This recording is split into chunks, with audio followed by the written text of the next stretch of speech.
Hi everyone, you watching के किधर हवा। नाम किरण कौर फहद। अगर आप जयपुर में नहीं तो आप दुनिया के सबसे खुशनसीब इंसान हैं। और ऐसा क्यों?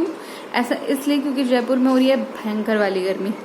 जस्ट मैंने अपने घर का झाड़ू पोछा किया है, क्लीनिंग निपटाई है और निपटा के जस्ट मैं आई हूँ और मैंने रियलाइज़ किया है कि इस धरती पे अगर कोई सबसे गर्म जगह है तो वो है जयपुर। बहुत गर्मी हो रही है इसमें। आई होप कि जैसे दिल्ली में कल झमाझम बारिश हुई है रात को, ऐसे ही कुछ यहाँ पे भी हो जाए और हम लोग जो इस आग भरी भूमि पे तप रहे हैं उनको थोड़ी राहत मिल जाए। I hope you people are doing well. सब मस्त होंगे, अच्छे होंगे। आपके घर वाले कैसे हैं? जैसे भी होंगे मुझे कमेंट सेक्शन में ज़रूर बताइएगा।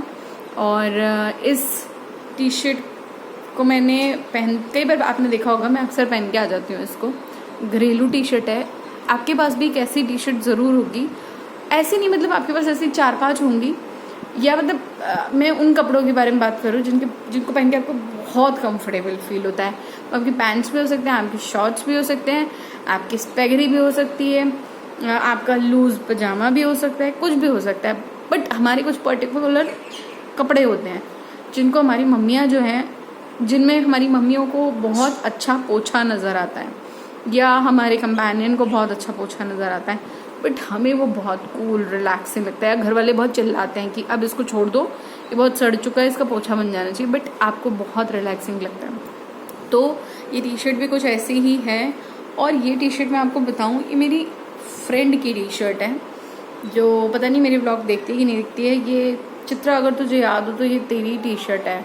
और चित्रा बहुत ही अच्छी खासी लंबी हट्टी कट्टी लड़की है और बहुत मस्त है। फ़िलहाल दुबई में है और इंजीनियर है, बिंदास उसकी लाइफ कट रही है।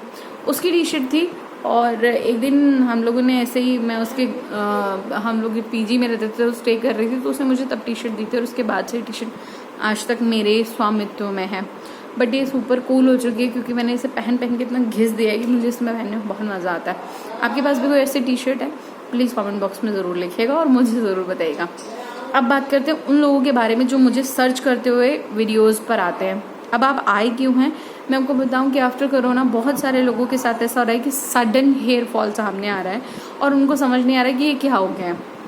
मैं पिछले कई दिनों से देख रही हूँ कि मेरे चैनल पे भी इस तरीके के कमेंट आ रहे हैं, इंस्टाग्राम पे भी ऐसे बहुत सारे लोगों के कमेंट्स आ रहे हैं कि ऐसा क्यों हो रहा है। ऐसा होने की वजह जो है वो टेलोजन एफ्लुएम ही है।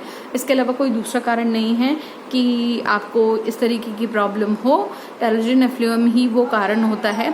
आपके बालों का रेस्टिंग फेज में चले जाना ही जो है वो टेलोजन एफ्लुएम कहलाता है। आपने बहुत बड़ी जंग जीत ली है।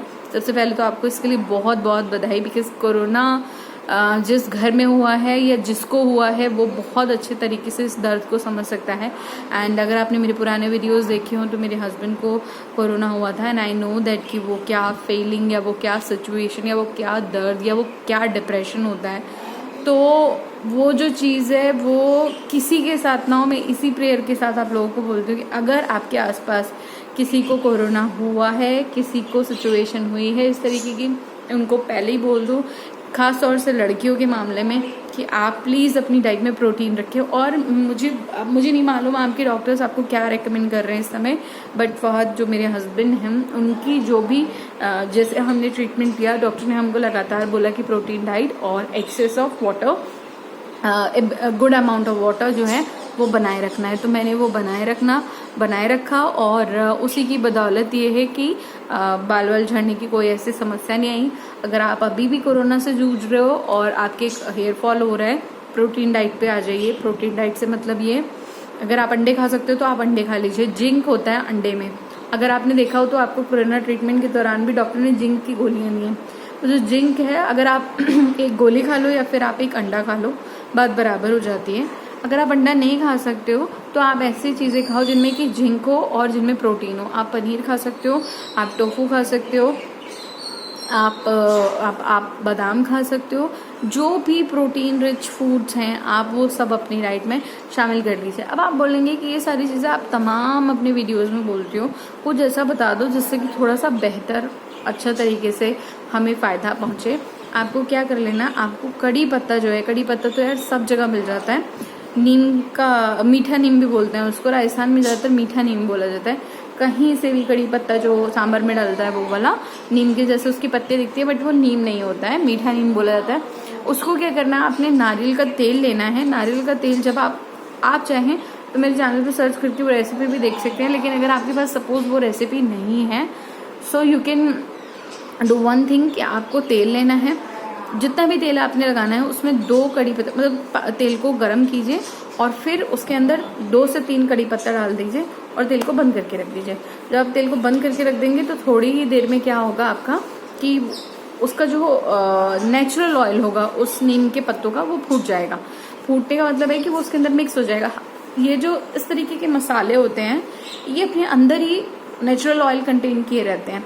जब हम इनको गर्म करते हैं तो ये चटकते हैं। आपने देखा होगा आप जब जीरा भूनते हैं तो वो चटकना शुरू कर देता है और तवे पे जो है हल्की हल्की सी तेल की लेयर आने लग जाती है। ऐसी बहुत सारी चीज़ों में होता है, लौंग में होता है, इलायची में होता है, कार्डमम, ये सब चीज़ों में होता है। तो सेम गोज विद कड़ी पत्ता। आप ऐसा कर लीजिए और फिर उस तेल को अपने बालों में लगाइए। आप बना के भी रख सकते हो और आप अर्जेंट बेसिस पे भी उसको तैयार कर सकते हो।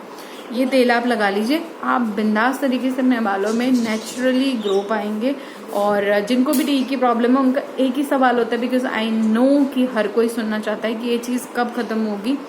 मैं एक ही बात बोलूँगी कि ये सिचुएशन टाइम लेती है। मुझे 6 महीना लगा था, हो सकता है आपको 2 साल भी लग जाए, लेकिन घबराना नहीं है।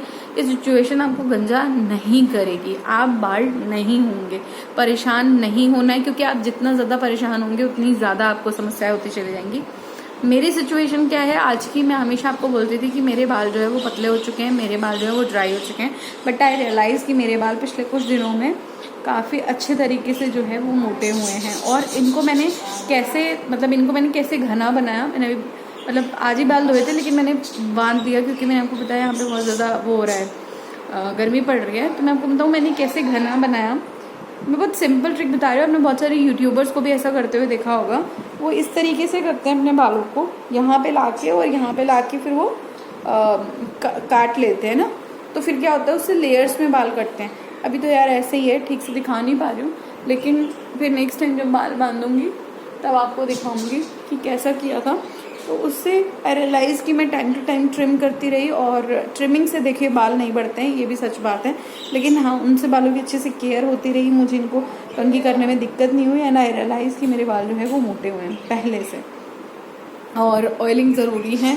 आप अंडा लगा लीजिए, आप बालों में आलू का पैक लगा सकते हैं, आप बालों में दाना मेथी लगा सकते हैं, आप बालों में एलोवेरा लगा सकते हैं, आप बालों में दही लगा सकते हैं, आप बालों में दूध लगा सकते हैं, जो कि सबसे आसान ट्रिक मैंने बालों के झड़ने के बारे में बोली थी आप लोगों को, बहुत सारे लोगों ने किया भी।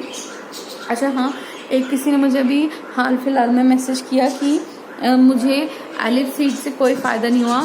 डियर, मैं आपकी बात को पूरे तरीके से एक्सेप्ट करती हूँ। मैंने एलिफ सीड कभी लाइफ में इस्तेमाल नहीं किए हैं। एक मेली ऑक्साइड टैबलेट भी होती है आई थिंक, उसके बारे में भी लोग मुझसे पूछते हैं। मैंने किसी भी तरीके की कोई टैबलेट अपने टी के फेज़ में नहीं खाई थी, इसलिए मुझे उसके बारे में कोई जानकारी नहीं है। पढ़ के मैं आपको इंटरनेट पे जानकारी देख सकती हूँ, उसके अलावा कुछ और नहीं। लेकिन आप उसका अगर रेफरेंस जानना चाहते हैं या उसका एक्सपीरियंस जानना चाहते हैं, आप कमेंट बॉक्स में लिखिए। डेफिनेटली मेरी कम्युनिटी इतनी स्ट्रांग है, मैं आपको बताऊँ, ये लोग आपस में एक दूसरे से शेयर करते रहते हैं और उससे चीज़ें क्लियर होती रहती है। मैंने बहुत सारे लोगों को देखा है, वो एक दूसरे को सजेशन देते रहते हैं। जैसे एक कोई मैंने थ्रेड देखा कमेंट्स का, जिसमें कि एक जने थे वो दूसरे को बता रहे थे कि कैसे उन्होंने किस तरीके से अपना जो है कोरोना माफ़ कीजिएगा टी की प्रॉब्लम को सॉल्व किया। तो उन्होंने योगा के बारे में बोला था कि योगा से उन्हें रिलैक्स होने, क्योंकि उनके साथ कुछ मिसहैपनिंग हो गई थी, तो उन्होंने बोला कि उन्होंने योगा से अपने आप को काम किया और जैसे जैसे स्ट्रेस घटता चला गया तो उनकी प्रॉब्लम भी सॉल्व हो गई। तो इस तरीके से जहाँ पे आपको जो भी सॉल्यूशन मिल जाए ना, एक्चुअली मेरे चैनल पे आपको बाकी कुछ तो नहीं मिलेगा, मैं आपको बता दूं, लेकिन हाँ आपको ये मिलेगा कि आपको अपने जैसे कम से कम, अगर मेरी कम्युनिटी पे 9000 लोग हैं तो 9000 लोग मिल जाएंगे। अगर इनमें से 9 भी आपसे बात कर लेंगे तो आई थिंक आपकी प्रॉब्लम सॉल्व हो जाएगी। तो घबराने की ज़रूरत नहीं है। अगर फिर भी आपको लगता है कि मेरी सिचुएशन बहुत वर्स्ट है और सिर्फ दीदी से कमेंट में बात करके काम नहीं चल सकता है, तो आप मुझे मेरे इंस्टाग्राम पे कांटेक्ट कर सकते हो। और मैं अगर आपको किसी भी तरीके से कोई सॉल्यूशन बता रही हूँ तो ये मान के चलिएगा कि या तो वो मैंने आजमाया होगा या वो मैंने कभी ना कभी ट्राई किया होगा। इसके अलावा मैं कोई डॉक्टर या फिर कोई दवा कुछ नहीं रेकमेंड कर सकती, क्योंकि मेरा प्रोफेशन नहीं है। प्रोफेशनली जो है वो मैं मीडिया लाइन से हूँ, मेरा मेडिकल से कोई लेना देना नहीं है। टी की प्रॉब्लम मुझे खुद हुई थी, उसके बाद से ही मैंने ये वीडियोस बनाने शुरू किए ताकि जिस डिप्रेशन को मैंने झेला वो कोई और ना झेले। आई होप आपको ये बात समझ में आई होगी। और ये था मेरा आज का वीडियो। कल का वादा नहीं कर सकती क्योंकि सिचुएशन कुछ इस तरीके की है, बट ट्राई करेंगे, कोशिश करेंगे आपसे मिलने की, मुखातिब होने की। तब तक के लिए बाय बाय।